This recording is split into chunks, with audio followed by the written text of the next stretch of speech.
전에 부흥회 때나 아니면 이제 기타 막 신앙생활 할 때 그때 많이 부르고 은혜 받은 포음성가 중에 하나가 주님 뜻대로 살기로 했네, 주님 뜻대로 살기로 했네, 주님 뜻대로 살기로 했네, 뒤돌아서지 않겠네. 여러분 많이 불러보셨죠? 그래서 이제 그 찬송 부르면서 은혜도 받고, 아 그렇구나, 주님 뜻대로 사는 것이 행복이구나. 그래서 이제 그 찬양을 부르면서 결단도 하고 결심도 하고. 근데 이게 살아보니까 주님 뜻대로 사는 게 쉬워요, 어려워요? 쉽지가 않는 거예요. 항상 기뻐하라, 옆에서 누가 쿡 찌르면 기쁨보다도 신경질이 더 먼저 나가고, 범사에 감사하라, 감사보다도 원망이 더 많이 튀어져 나오고, 언제나 하나님 앞에 기도해라, 쉬지 말고 기도해라, 기도보다도 내가 먼저 움직이게 되고. 그래서 이제 점점 신앙생활 하면서 그 찬송이 바뀌어지는 거예요. 주님 뜻대로 살기 힘들대네, 주님 뜻대로 살기 힘드네, 주님 뜻대로 살기 힘드네, 뒤돌아서고 싶다네. 여러분 힘들어도요, 이 길이 복받는 길이에요. 힘들어도 이 길이 진리의 길이고, 힘들어도 이 길이 사는 길이고, 힘들어도 이 길이 하나님 나라 갈 수 있는 길이에요. 만약에 우리 자녀가 미국의 좋은 대학에 합격을 했다고 가정을 해봐요. 예를 들면 캘리포니아 스탠포드 대학에 우리 연지하고 수지가 합격을 했어요. 그런데 그렇게 될 줄로 믿고, 그런데 너무 멀어, 여기서 사무세까지 가가지고 거기서 이제 스탠포드 대학까지 가야 되니까 가는 길이 힘드니까 그만두지? 천국 가는 길이 조금 어렵다 하더라도 우리가 육신을 쳐서 천국의 그 길을 가는 것이 복된 줄로 믿으시면 손 들고 아멘, 그래요. 그런 거예요. 오늘 여기 하나님의 뜻이라고 하는 단어가 앞에 10절에 나오고 11절에 나옵니다. 바울은 이 고린도 성도들에게 눈물로 편지를 써서 보냅니다. 얼마나 그 편지의 내용을 쓰고 나서 바울 스스로도 내가 왜 그렇게 과격한 편지를 썼는가, 그 마음이 들 정도로 성령께서 바울을 통해서 고린도 성도들에게 정신 차리도록 크게 책망하는 투의 편지를 성령님이 바울을 통해서 쓰게 한 거죠. 여러분, 자녀들이 잘못하면 부모님은 뒤에서 그래, 언젠가 돌아오겠지 가만히 있는 게 부모입니까? 아니면 잘못된 길을 걸어가는 그 자식을 어떻게 쓰든지 매를 들든지, 아니면 사랑으로 감싸 안든지, 아니면 붙잡고 그냥 엉엉 울든지, 어떤 방법을 통해서라도 이 자식이 바른 길로 돌아오도록 애쓰고 그렇게 하는 것이 부모인가? 어느 쪽이에요? 그런 것처럼 그렇게 해서 편지를 써서 보내게 됐지만, 바울의 입장으로서는 참 미안하기도 하고, 그리고 그들을 아프게 한 것이 참 후회가 되기도 하고.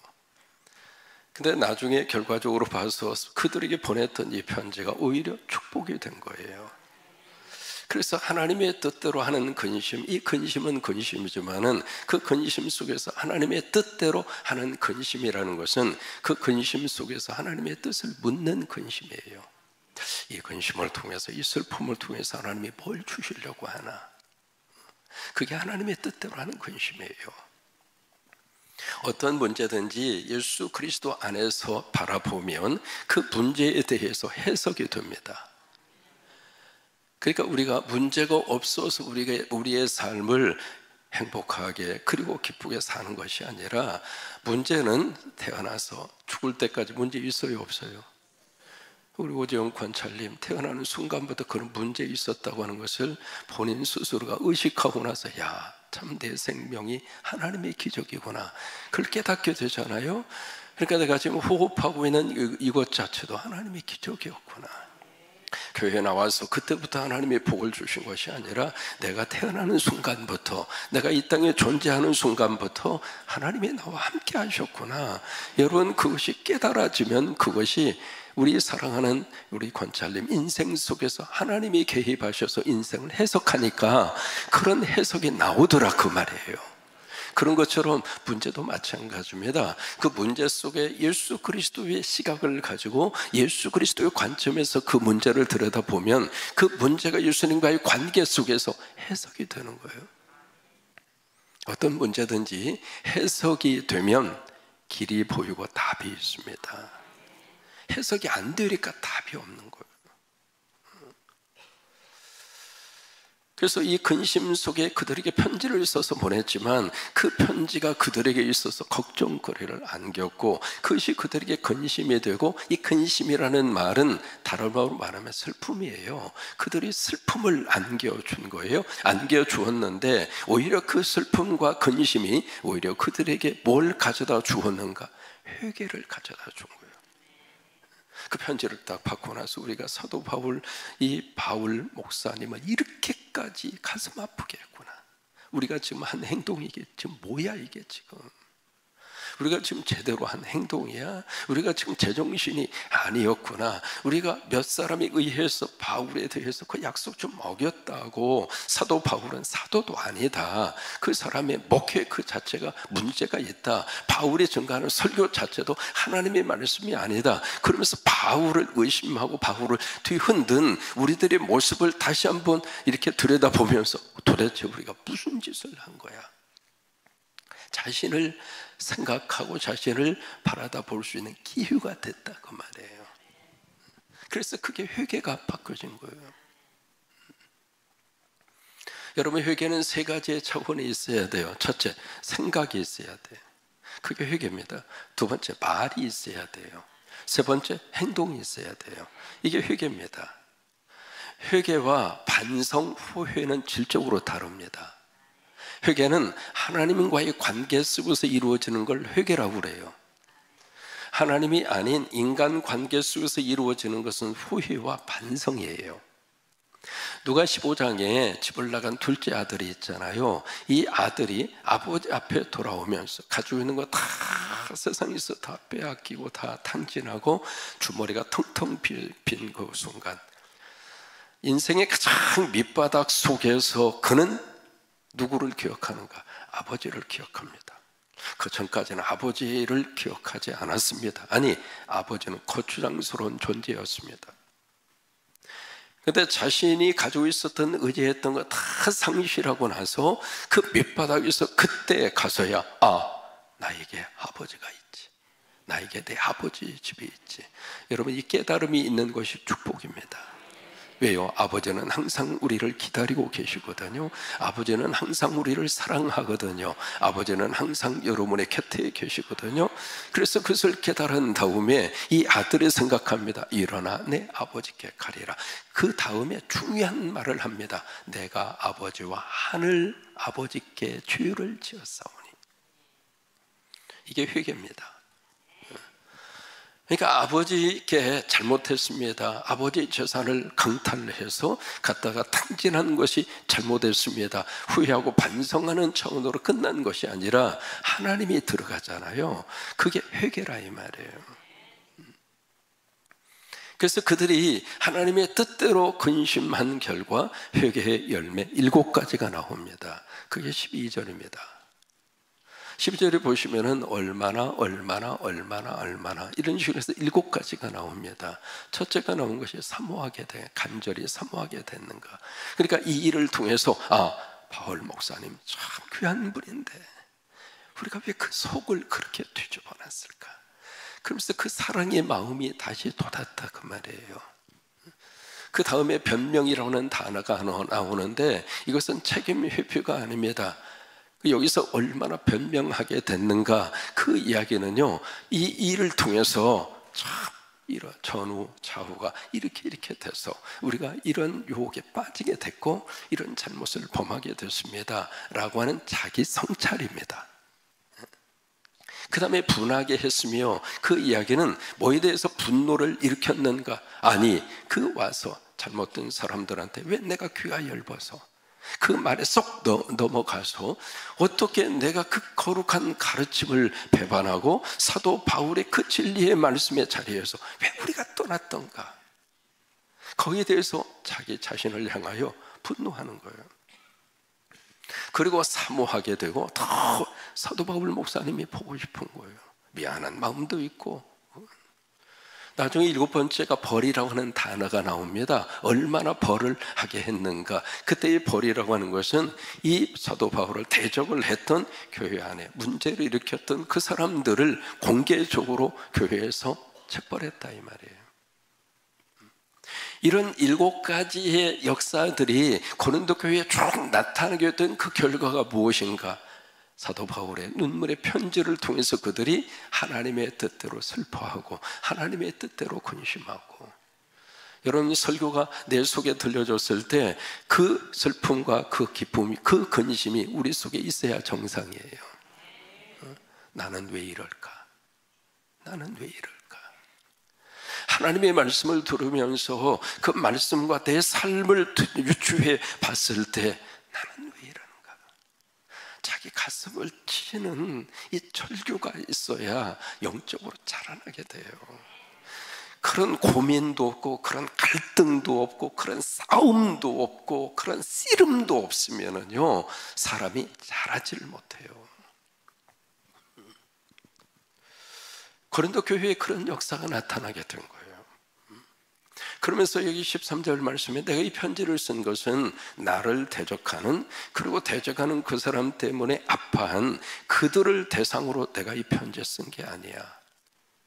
나의 관계 속에서 내 영적으로 하나님의 거룩한 자녀가 된 바로 나와의 관계 속에 있는 고린도 교회 성도들, 다시 말해 문제를 일으키는 사람들 보고 빨리 깨닫고 회개하고 돌아오라고 이 편지를 쓴 것이 아니라, 왜? 그들은 하나님의 영역이니까 하나님이 알아서 할 문제이고, 그 대적하고 그리고 그 사람들 때문에 피해 입은 사람들에 의해서 상처받은 고린도 교회 성도들을 향하여 사도 바울은 눈물의 편지를 쓴 거예요. 근데 그 편지가 성령이 역사하심으로 그대로 그 성도들 속에 하나님의 은혜로 들려지게 된 거예요. 여러분, 하나님의 말씀이 나에게 들려지는 것이 큰 복입니다.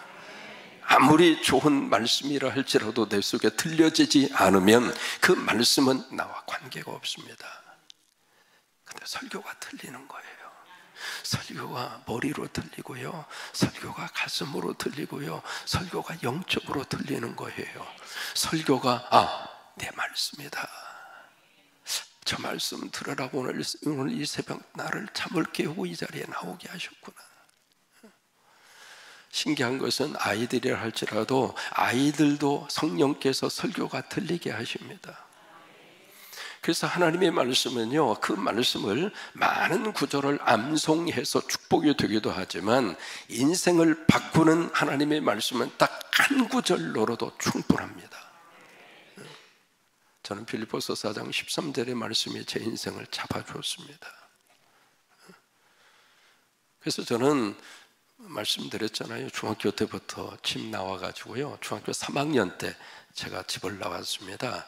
자전거에다가요, 거기다가 몇 가지 가구 싣고, 원평이라고 있습니다. 원평까지 자전거로 끌고 가서 거기서 어느 집 바로 그 문간방, 거기에 친구 3명하고 거기서부터 자취 생활을 했어요. 지금도 기억나는 게 먹을 게 없어가지고요, 원평 금산사 쪽으로 올라가다 보면 원평 저수지라고 있어요. 아시는 분은 알아요. 그 저수지에 가서 거기 요만한 소쿠리 같은 거에다가 된장을 딱 발라놓고요, 그리고 저녁에 프레쉬를 딱 하면 새우가요 그 소쿠리 같은 데로 막 몰려와요. 된장 냄새를 맡고. 그래가지고 그 새우를 건져가지고 그것을 물에다 넣고 푹 삶으면은 이게 거무튀튀한 새우가 빨갛게 변해요. 그 새우를 넣고 푹 끓이면 그렇게 맛있어요. 그러니까 중학교 3학년 때부터 집을 가출해서 아직까지 집을 안 들어갔잖아요.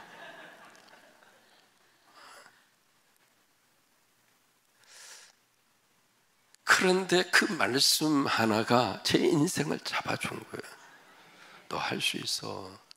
부모님 없어도 너 할 수 있다. 왜? 능력 주시는 분 그분 안에 있으면. 고등학교 졸업하자마자 너 바로 군대 가야지. 그래도 너 할 수 있어. 능력 주시는 그분 안에 있으면. 삶을 이끌어줄 사람들이 주변에 없지? 그래. 그러나 능력 주시는 분 그분 안에 있으면 더 할 수 있어. 그러니까 우리 삶을 끌고 가는 것은 많은 것이 필요해서 우리 삶을 끌고 가는 것이 아니라 하나님의 말씀 딱 한 구절만이라도, 한 구절만이라도 그 말씀이 우리 삶을 뒤흔들고 그 말씀이 우리 인생을 끌고 가더라 그 말이에요. 고린도 성도들에게 그런 역사가 나타나게 된 거예요. 그래서 걱정하고 염려하고 있었던 이 바울이 디도가 오므로 위로를 받았고, 그래서 디도를 통해서 들은 그 소식을 들으면서 너무 기뻐하고, 그러면서 여기에 참 기가 막힌 말을 합니다. 야 고린도 성도들아, 내가 디도한테 고린도 교회 성도들 얼마나 많이 자랑한 줄 알아? 그러니까 바울 목사님은 입만 열면 우리 고린도 교회 성도들 짱이라고, 우리 고린도 교회 성도들 브리스겔라 아굴라와 더불어서 교회 개척할 때 막 다니면서 전도할 때 그분 전도받고 교회로 오고, 그 열심으로 헌신하고 충성하고 교회를 받들어 섬겨주고 기도 열심히 하고 아멘도 안 하지만 어쨌든 막 그러면서 이 고린도 성도들을 이 바울 목사님은 입만 벌리면 분이엘 찬양이 얼마나 은혜스러운 줄 아느냐고, 그냥 찬양하는 얼굴이 바로 천국이라고. 거기 하나님의 역사가 있고 여기 하나님의 복이 있고 이분들 만나면 예수 믿는 재미가 뭔가를 알 거라고 그냥 입만 열면 자랑하고 자랑하고. 디도에게 그런 거예요. 여러분 디도가요 아주 젊은 목사입니다. 나이 지긋한 선배 목사님이 새내기 목사를 앞에 놓고 이 고린도 교회 성도들이 그렇게 자랑스럽다. 자랑을 하고 자랑을 했어요. 그런데 이 디도를 고린도로 보냈거든요. 보냈는데 보내면서 은근히 걱정이 드는 거예요. 내가 그렇게 자랑했는데 혹시라도 이 고린도 교회 성도가 이 새내기 목사라고 젊은 목사로 푸대접을 하고 그런 식으로 해서 만약에 대접을 하면 내가 얼마나 창피한가, 그 마음까지 들었던 거예요. 저는 이 고린도후서 읽으면서 참 바울이 인간적이다, 인간적인 냄새가 이 편지 속에 그대로 나타납니다. 걱정하고 이렇게 보냈는데 세상에 이 고린도 교회 성도들이 이 디도를 맞이할 때 두 가지로 맞이했다고 그랬어요. 떨림과 두려움으로. 여러분 이 단어가 참 귀합니다. 이제 목사 한 수 얼마 받지 않은 새내기 목사인데, 아주 젊은 목사인데 그 목사를 이 교회 교인들이 어떻게 맞이하고 환영을 해 주었는가? 떨림과 두려움으로. 왜 그럴까요? 주의 종이니까. 주의 종이니까 그렇게 환영을 해 주었다 이 말이에요. 참 귀한 그 성도들의 모습이에요. 여러분 목사가 완벽하고 목사가 많은 것을 알고 목사가 여러분보다 위에 있고 그래서 존경을 받고 사랑을 해주라는 이야기는 절대로 아닙니다. 하나님께서 쓰시는 분들이니까. 부족함도 많고 실수도 많이 하고 모든 면에 있어서 여러분보다 지적으로 낮을 수도 있습니다. 그러나 하나님이 그를 쓰시니까. 교회가 왜 소중한 줄 알아요? 한국 교회가 문제도 많고 그냥 여러 가지 많은 것들 이야기하시는 것 다 동의합니다. 모든 면에 있어서 그 가장 중요한 문제의 복판에 목사가 있는 것도 인정을 합니다. 그러나 여러분 아직도 그 교회를 하나님이 쓰신다면, 그 문제 많은 교회를 하나님이 아직도 버리지 않으셨다면 교회에 소망이 있는 거 아닙니까? 아직도 그 교회를 통해서 하나님이 구원받아야 할 하나님의 백성들을 하나님이 구원하고자 하신다면 그 교회는 아직도 하나님 앞에 소중한 거 아닙니까? 그렇다 이 말이에요. 그래서 디도가 고린도 교회를 갔다 오고 나서 너무 힘바람이 난 거예요. 그 소식을 들은 이 바울도 야, 안심이다. 내가 이렇게 자랑했는데, 이 디도 보내면서 좀 걱정을 했는데 고린도 교인들이 그렇게 잘해줬다니 참 감사하다, 그 이야기를 해요. 그리고 마지막 절이 뭐라고 딱 결론을 냈는가? 16절입니다 시작. 내가 범사에 너희를 신뢰하게 된 것을 기뻐하노라. 뭐예요? 이제 당신과 우리 사이의 문제 다 정리됐어. 이제 됐다. 이제 다시 우리 하나가 되자. 다시 우리 과거로 돌아가자. 그래서 이 말씀을 쓰고 있는 겁니다. 이런 모든 일들이 이루어지는 그 앞에 뭐가 있었는가? 하나님의 뜻대로 이루어진 뭐가 있었는가? 회개가 있었어요. 회개가 있었어요. 여러분, 회개하면 우리 머릿속에 떠오르는 대표적인 사도 가운데 한 사람이 베드로입니다. 베드로가 몇 번 예수님을 부인했죠? 3번 부인합니다. 예수님은 미리 베드로에게 사전에 너 준비하라고 주신 말씀이 있습니다. 네가 나를 3번 부인하리라. 그 이야기는 너 앞으로 부인할 거지, 알아서 해, 그 이야기가 아니라, 그래, 너는 앞으로 그런 환경 속에서 3번이나 부인할 수밖에 없는 연약한 인간이야. 그러니 그 시험과 부인의 자리에 섰을 때 준비해, 그 이야기예요. 결국 예수님이 말씀하신 대로 베드로가 3번 부인합니다. 근데 마태나 마가나 누가나 요한이나 똑같이 쭉 기록이 되어 있습니다. 기록이 되어 있는데 마태나 마가나 요한이라 이 베드로가 3번 부인하고 나서 닭 울음소리를 듣고 나서 밖에 나가 심히 통곡했다고 그랬습니다. 근데 누가복음에는 독특한 하나의 구절이 나옵니다. 이게 베드로가 3번 부인했잖아요. 부인하고 나서 그 다음에 꼭요 하고 닭이 울어요. 예루살렘에 가서 보시면은 베드로 거기에 통곡 기념 교회당이 있습니다. 거기에 종탑 꼭대기에 십자가가 있는 것이 아니라 수탉이 있습니다. 그 수탉, 그러니까 꼭요 이게 닭의 상징으로 베드로 통곡 기념 교회당은 거기에 수탉을 갖다가 놨어요. 그 닭 울음소리를 듣고 그 다음에 베드로가 딱 부인한 것이 예수님이 3번 네가 나를 부인하리라, 그 말씀에 생각이 났습니다. 그 순간에 예수님이 돌이켜 베드로를 봅니다. 누가 22장에 63절에 예수님이 돌이켜 베드로를 보는 순간 베드로의 눈과 예수님의 눈이 마주칩니다. 영어로 말하면 eye to eye 컨택이 일어난 겁니다. 여러분, 그때 왜 베드로의 마음속에 예수님의 눈과 베드로의 눈이 마주쳤을 때 예수님은 베드로에게 무슨 메시지를 눈을 통하여 베드로에게 해주셨을까? 너 부인했지? 내가 뭐라고 그랬어? 야 이놈아, 너 나 부인한다고 그랬잖아. 이놈아, 내가 말한 대로 이루어지잖아. 꼴 좋다 이놈아. 그 마음으로 예수님이 눈을 마주치고 그 메시지를 베드로에게 해 주었을까? 아니면 나는 그래 부인할 수밖에 없는 연약한 인간이야. 그래도 나 너 위해서 십자가 진다. 왜? 내가 너 사랑하니까. 내가 너를 놓을 수 없으니까. 내가 너를 포기할 수 없으니까. 그 메시지였을까?